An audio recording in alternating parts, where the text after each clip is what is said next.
The plantation owner is really kind of a byproduct of America's evolution, its expansion. One of the events that really leads to this explosion of economic growth based on agriculture, particularly cotton, really starts in the very, very early 19th century, because what happens is Andrew Jackson, through his policy of forced removal of Native Americans from places like Georgia and Alabama and Mississippi and Louisiana, opens up the Deep South to fertile ground, which allows the growth of products like cotton in particular. And the Southern economy is booming. I mean, it's exploding. What happens in the 1850s is a massive spike. And let's also look at that time, there isn't a Northern economy and a Southern economy. There's an American economy. But one part of the country is driving the overall economy. Anything that could be shipped out of New York Harbor. Cotton wasn't just shipped out of Southern markets. Products made from cotton were manufactured in Pennsylvania, Boston, Baltimore, shipped out of northern ports. A rail line connected Memphis, Tennessee with Charleston, South Carolina. So you could produce cotton in West Tennessee, get it on a rail line and run it all the way to the coast where it could be shipped. You see these large farms popping up from place to place, 30, 40, 50, 100 slaves, sometimes the larger ones, 200 slaves. I don't know that you would define slaves as cheap labor, but it was at least a fixed cost. There's a fixed cost, and then there's a window of time through which you can achieve whatever ends you were hoping to reach through agriculture. And I think we have to keep in mind that the plantation was not a private sphere. It was part of the public reality of a business of production on a plantation. The slaves were there to produce capital for their owners. Let's look at one single person who had invested perhaps $1,000 to $2,500 per slave in the 1850s and had purchased 20 to 30 slaves. And so you're thriving, you're making money. Okay, granted, you're making it on the backs of people you own, but that is the situation as it is. And if you see a threat to that, the natural reaction is to hold back, because if you felt that it was a moral wrong, you wouldn't own slaves to begin with, or some great moral wrong. It was the law of the land. This was a process that was age-old, let's face it. As long as man had existed, there had been slavery. And it had existed in what would become the United States from its earliest years in the 1600s, and continued to exist and existed through the Revolution, and then began to explode in America. Let's bear in mind that slavery was very much a part of the creation of American law. It's in the Constitution. The Three-Fifths Compromise was reached at the Constitutional Convention. A fugitive slave law was passed as part of the U.S. Constitution. The first 50 years of U.S. history, the presidents were slaveholders in those 50 years. Thomas Jefferson once said, a slave owner, but founding father and president, that slavery was like a rabid wolf that you had a hold of by the ears. You didn't like it much, but you didn't dare let it go.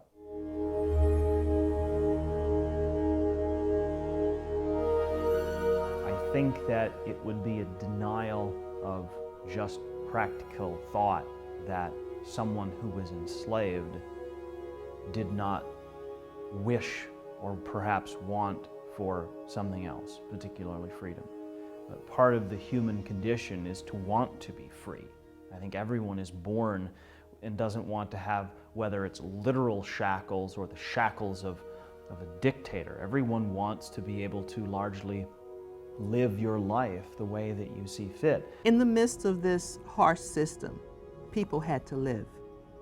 And they lived as human beings, in spite of the fact that slaves were often treated less than human. If a man can beat his wife or be cruel to animals, I think it's very, very likely he could beat his slaves without any thought of it.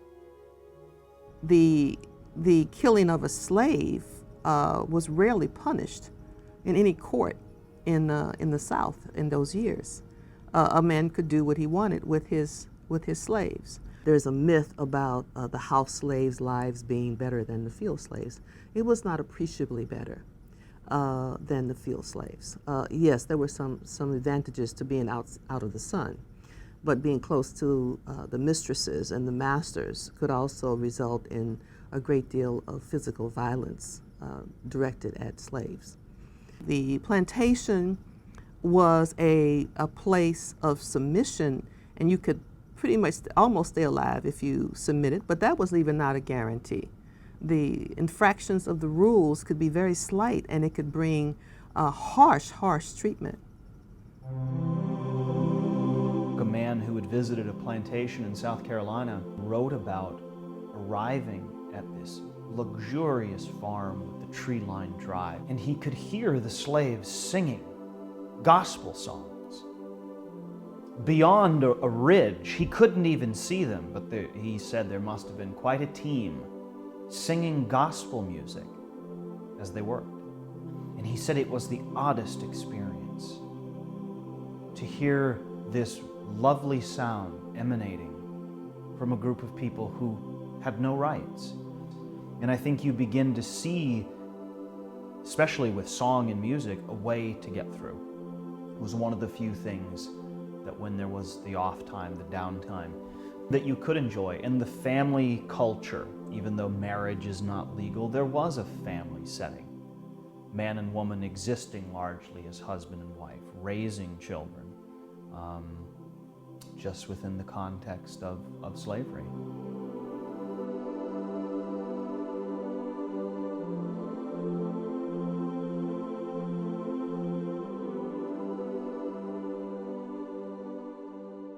Religion was one way that they kept themselves going spiritually in a system that today most of us would die very quickly having to live under such a system. African-based religious beliefs did exist in the United States. We tend to deny it. We tend to pretend that a few people did it, but stay away from that kind of thing. But we have enough research. My own research is on the anthropologist Zora Neale Hurston, who actively sought out practices that we called in the United States hoodoo, which is African-based religious belief, or we think that it only was practiced in states like Louisiana, which began as first a Spanish colony, then a French colony. And these African-based religions were practiced in the British Caribbean, the Spanish Caribbean, the French Caribbean, in Haiti. And so there's a close connection between the United States slave systems and the Americas in general. By the period just before the Civil War, many slaves practiced some form of Christian belief. White planters were selective in which scriptures they quoted. The scriptures that they quoted had to do more with submission. But those slaves who learned to read for themselves. They learned one of the most important stories for most Africans in the 19th century was the story of Exodus. And Exodus was about liberating themselves. And so they found the scriptures in the biblical texts, and they told it to those who could not read. The Bible does not only talk about obeying your master, it talks about challenging those who would do you harm. People who don't understand or have an ability to know the difference between what's real and what's not can easily be influenced. Superstition was utilized as a form of control over slaves. You don't really know what's out there. Ghosts and specters and goblins and whatever. Look for runaway slaves.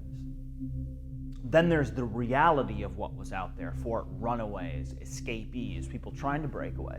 And that reality was not superstition. That reality could often be very hard and very cruel. And so if you're frightened, whether through a realistic way or by superstition, you stay. And it's a suppression, really, of that inherent want to be free. But wanting to be free and the reality of being free are often very, very different. There's ample evidence that some people were very conflicted. They understood that this wasn't simply property. These were human beings, even if they weren't thought to be the equal of whites. They were human beings. There isn't really any disconnect from the anger, the hurt, the fury that slaves felt, and their ability to be very human toward people who essentially saw them as second-class people, or sometimes beneath that. So it was the emotions were often tangled. Slave women took care of the children, and like anybody mothering a child, a bond developed, certainly. They were, now, oftentimes they had to elect their own children to take care of the white children. It did not mean they did not treat those children kindly. And it did not mean that the children themselves did not come to feel kindly toward their nanny, or the word was used in the 19th century, their mammy. You also begin to see emotional attachments that sometimes people from our perspective might not expect. And I don't mean emotional attachments just one direction. It went both ways. That did not mitigate, however, the larger brutality of the system itself. So when slavery ended in 1865 and many slaves realized that they could leave, they left. One of the slaves we know a great deal about here at Carleton is Maria Reddick, who after the Civil War, although she did not live here, she stayed in Franklin and was with the McGavicks on and off for years. She was at their funerals. This was a person they owned, but you do begin to build, clearly, a bond. That's where you see the soul and the humanity of people shining through even the most difficult of circumstances. What is remarkable about the slave system is most slaves held on to their humanity as much as they could. While there are certainly many scholars who have done work in this area, in this country, it's not a story that we require Americans to really know. We like to have the myths about it, you know, Scarlett O'Hara on the plantation. Theater is a great place to present it. I always say there's more drama in the past than anybody could ever think of in the present. At this time, we're doing Difficulties of Crossing the Field with Nashville Opera. One thing that intrigues me about playing a slave is the fact that I know there were different angles and different ideas. I want people to know and to see that these slaves were not just property, were not just items that could be passed on through generation, through families, that they were real people. They were men, women with families, with children, with hopes, with dreams. And that's my job as an actor, a performer, and to show them maybe what the power behind a group of people that have been oppressed could be. There has begun to be an abolitionist movement in this country. There were certainly a group of people who saw clearly that slavery was an immoral practice, that it was wrong, that this was not what was intended, because there's always this fight about natural law, you know, the law of God and the law of man. And so the Kansas-Nebraska Act, what it does, to boil it all down, is it nullified the Missouri Compromise. The Missouri Compromise had said slavery could not exist north of this line, but could exist south of this line. The Kansas-Nebraska Act said slavery could exist anywhere as long as the state, when it was admitted into the Union, if it voted for slavery, it could exist there. If it voted against it, and so this really begins to intensify and polarize the opposing viewpoints. And you have someone like Lincoln emerging out of this, because Lincoln is not an abolitionist. He's actually very much a moderate. Lincoln was a person who did not believe that blacks were equal to whites. He was quite clear about that. But that he understood that blacks had certain inalienable rights. He looked at the words, all men are created equal.